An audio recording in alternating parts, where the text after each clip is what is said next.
임전도사님 찾아오시고 회복시키시고 맡기시고 라는 제목으로 말씀 전하실 때 큰 은혜가 있기를 소원합니다.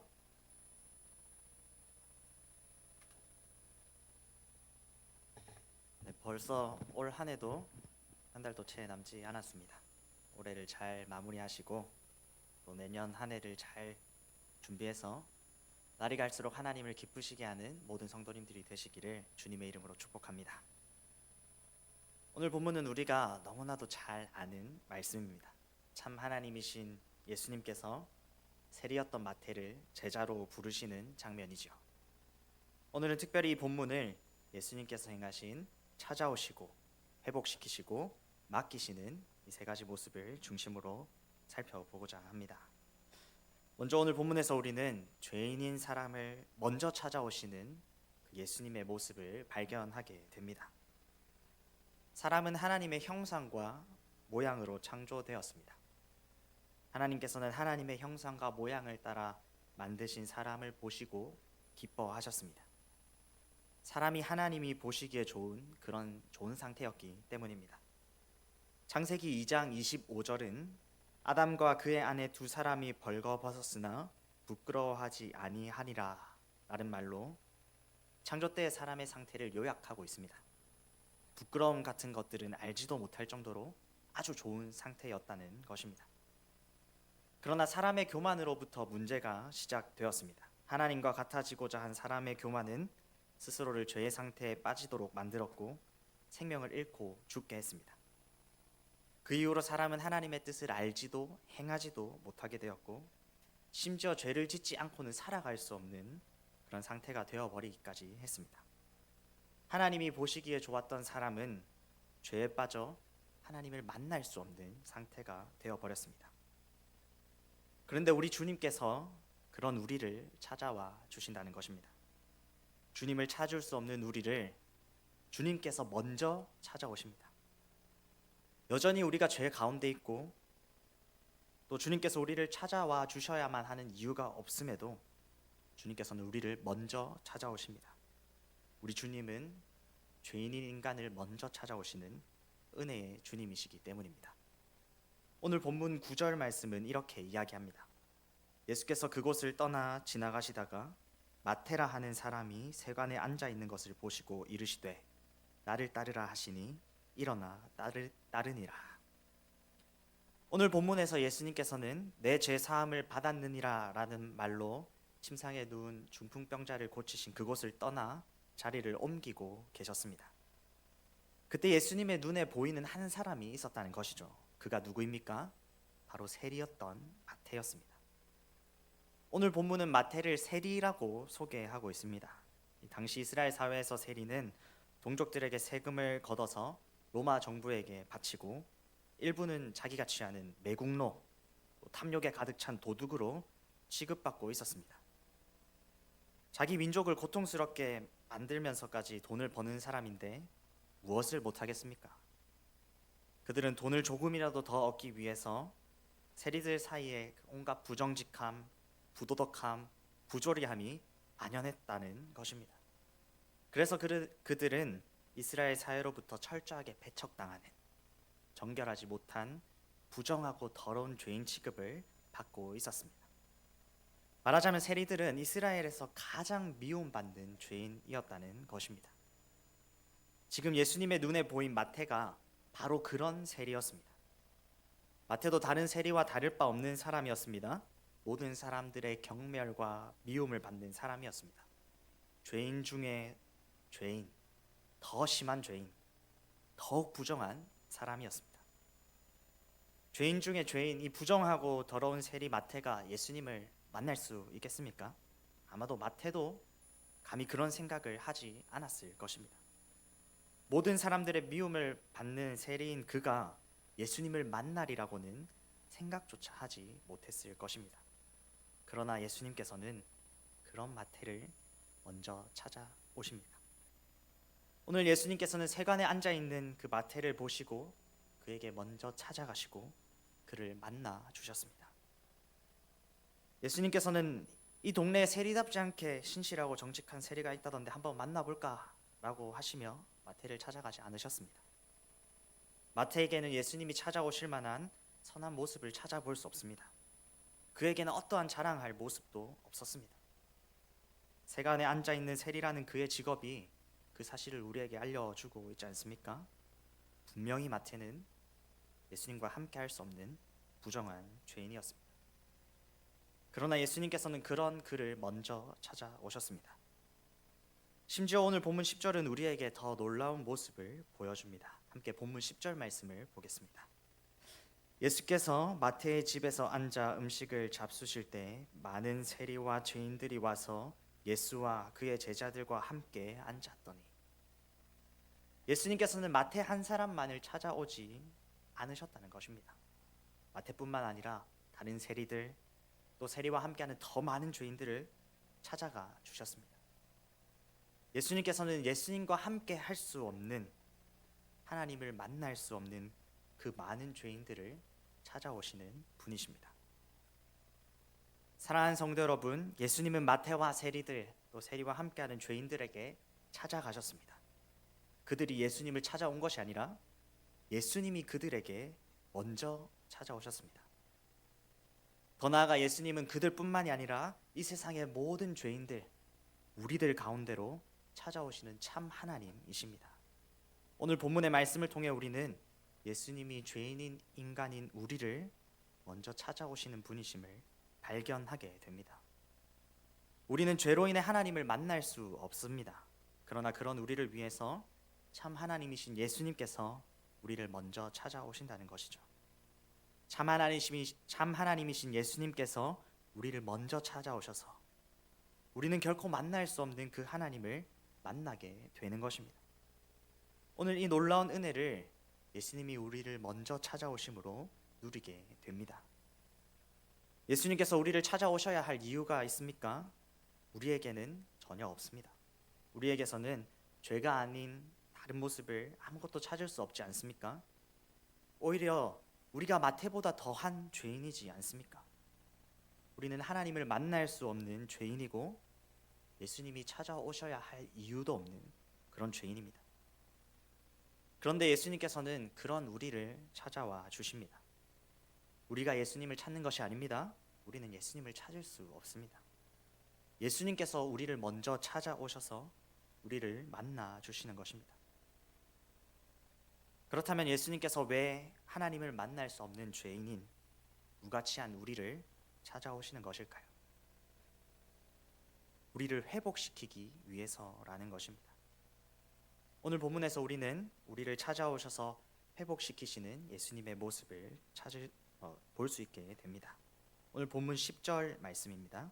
예수께서 마태의 집에서 앉아 음식을 잡수실 때 많은 세리와 죄인들이 와서 예수와 그의 제자들과 함께 앉았더니, 예수님은 세리인 마태와 또 마태의 동료 세리들과 그들과 함께 한 모든 죄인들을 찾아오셨습니다. 그리고 그들과 함께 마태의 집에서 식사를 나누십니다. 예수님께서 부정한 마태의 집으로 오셔서 부정한 세리와 죄인들과 식사를 나누십니다. 이것이 무엇을 의미할까요? 바로 예수님께서 그들을 회복시켜 주셨다는 것입니다. 마태와 세리들과 다른 죄인들은 거룩하신 예수님과 함께 할 수 없는 죄인들이었습니다. 그러나 예수님께서는 그들과 함께 앉아 드심으로 이들은 이제 나와 식사를 나눌 수 있을 만큼 나와 가까운 사이야 라는 것을 보여주십니다. 이제 그들은 예수님을 만날 수 없는 그런 죄인의 신분이 아니라 예수님과 함께 앉아 먹고 마시고 교제를 나눌 수 있는 그런 신분으로 그 자리에 앉아 있는 것입니다. 예수님께서는 그들을 새로운 신분으로 회복시켜 주셨습니다. 예수님께서는 죄인들을 새롭게 정의하십니다. 이 회복을 위해서 마태와 세리들과 죄인들을 예수님께서 찾아오신 것입니다. 죄인들을 회복시키기 위해 찾아오신 예수님의 의도는 11절에서 13절 말씀에서 더욱 분명히 나타납니다. 우리 함께 말씀을 보겠습니다. 바리새인들이 보고 그의 제자들에게 이르되 어찌하여 너희 선생은 세리와 죄인들과 함께 잡수시느냐? 예수께서 들으시고 이르시되 건강한 자에게는 의사가 쓸데없고 병든 자에게라야 쓸데있느니라. 너희는 가서 내가 긍휼을 원하고 제사를 원하지 아니하노라 하신 뜻이 무엇인지 배우라. 나는 의인을 부르러 온 것이 아니요 죄인을 부르러 왔노라 하시니라. 예수님께서 죄인들과 함께 있고 그들과 함께 먹고 마시는 것을 본 바리새인들은 제자들에게 부정적인 이야기를 하기 시작합니다. 그들은 죄인들 가운데 찾아오시고 그들을 회복시키시는 예수님을 잘 알지 못했기 때문입니다. 예수님의 식사 자리는 세리와 죄인들과 함께한 부정한 자리가 아니라 그 죄인들이 회복되는 회복의 자리였음을 바리새인들은 전혀 알지 못했습니다. 그래서 예수님은 바리새인들에게 건강한 자에게는 의사가 쓸데없고 병든 자에게 쓸데있다라고 말씀하십니다. 그리고 이어서 13절에서는 나는 의인을 부르러 온 것이 아니요 죄인을 부르러 왔노라라고 말씀하십니다. 예수님은 병든 자를 회복시키는 그 의사와 같이 그 크신 긍휼하심으로 죄인들의 삶을 회복시키시는 분이시라는 것입니다. 예수님께서는 죄인들을 긍휼히 여기시고 그들이 예수님과 함께 할 수 있도록 회복시키시는 분이심을 분명하게 말씀을 통해 알려주십니다. 사랑하는 성도 여러분, 예수님께서는 죄인인 우리를 먼저 찾아오셨습니다. 우리를 먼저 찾아오셔서 하나님 만날 수 없는 우리를, 예수님과 함께 할 수 없는 우리의 신분을 바꾸어 주십니다. 우리가 단순히 죄인이 아닌 상태로 바뀌는 것이 아닙니다. 긍휼이 크신 예수님께서는 우리를 예수님과 함께 먹고 마시는 더욱 풍성하고 친밀한 교제를 누릴 수 있는 그런 신분으로 회복시켜 주십니다. 지금 예수님께서 행하시는 이 회복은 더욱 온전한 회복입니다. 그래서 죄인인 우리는 참 하나님이신 예수님만을 의지해야 합니다. 오직 우리를 먼저 찾아오시는 그분을 통해서만이 우리는 회복을 경험할 수 있기 때문입니다. 우리를 먼저 찾아오시고 죄인인 우리를 회복시키시는 분은 오직 예수 그리스도이십니다. 로마서 5장 8절은 이렇게 이야기합니다. 우리가 아직 죄인 되었을 때에 그리스도께서 우리를 위하여 죽으심으로 하나님께서 우리에 대한 자기의 사랑을 확증하셨느니라. 우리가 아직 죄인 되었을 때에 그리스도께서 우리를 위하여 죽으심으로 하나님께서 우리에 대한 자기의 사랑을 확증하셨느니라.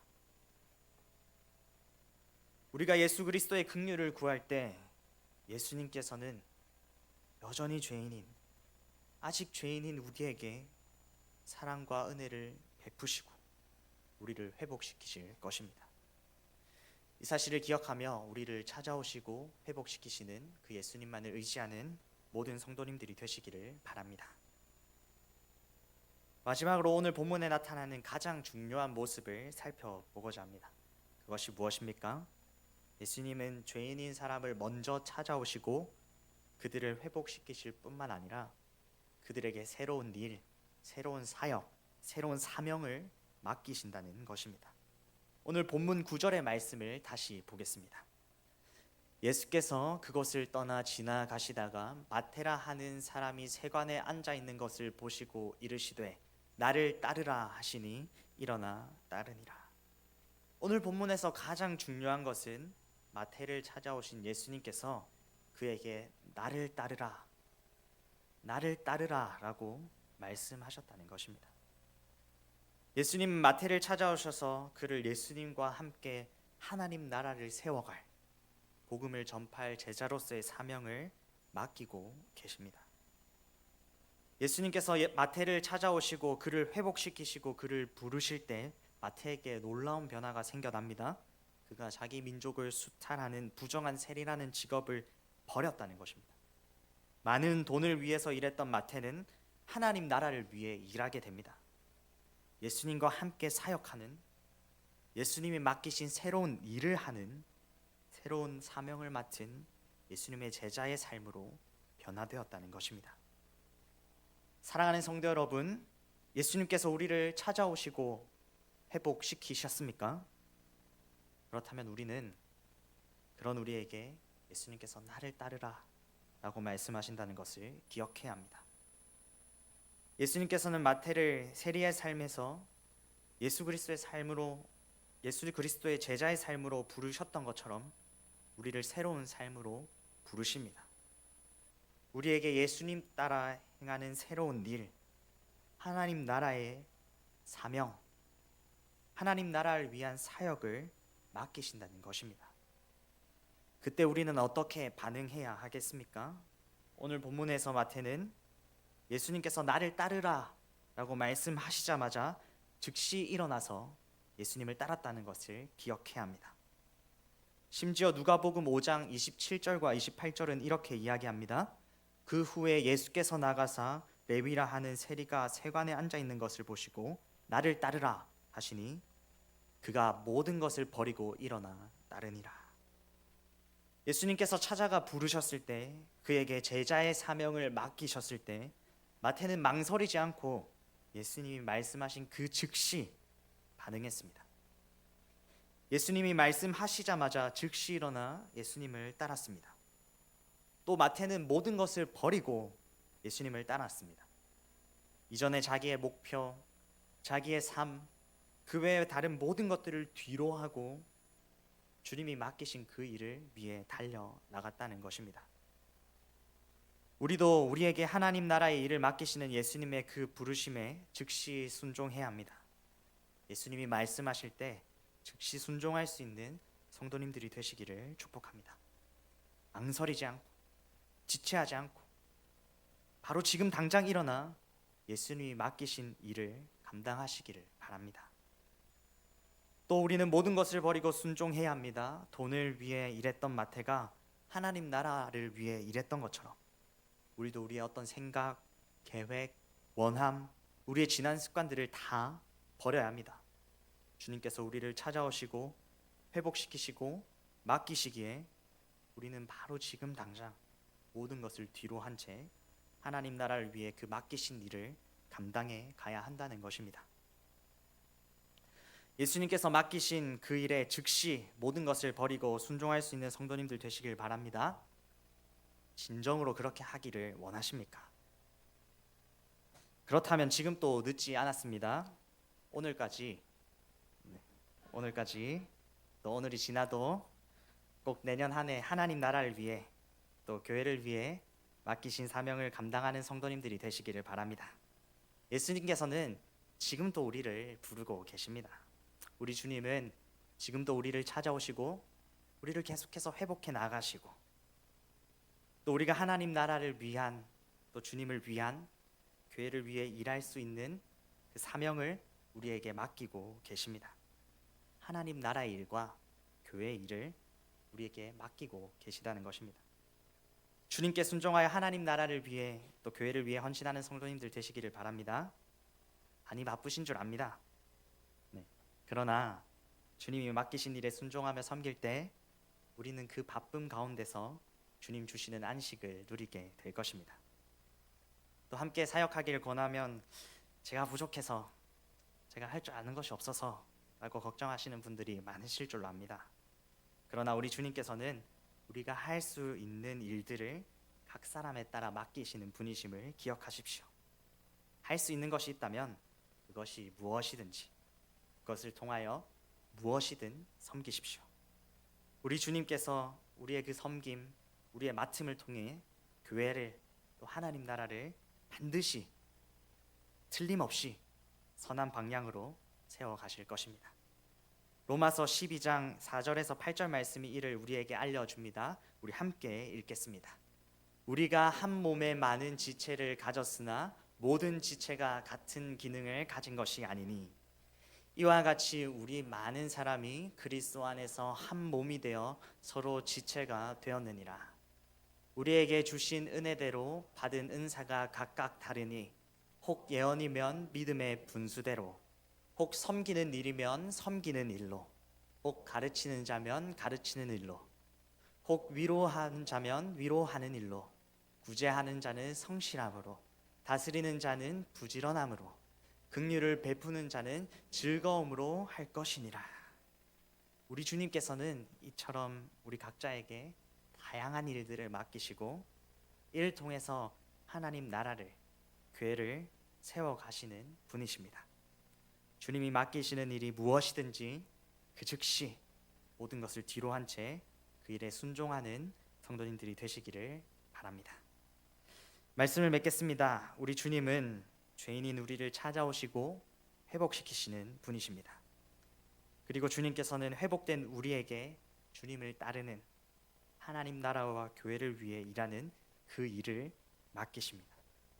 오늘 말씀을 듣는 성도님들 모두 우리에게 긍휼과 은혜를 베푸시는 주님을 의지하며 그 주님의 음성에 순종하여 일하는 성도님들이 되시기를 바랍니다.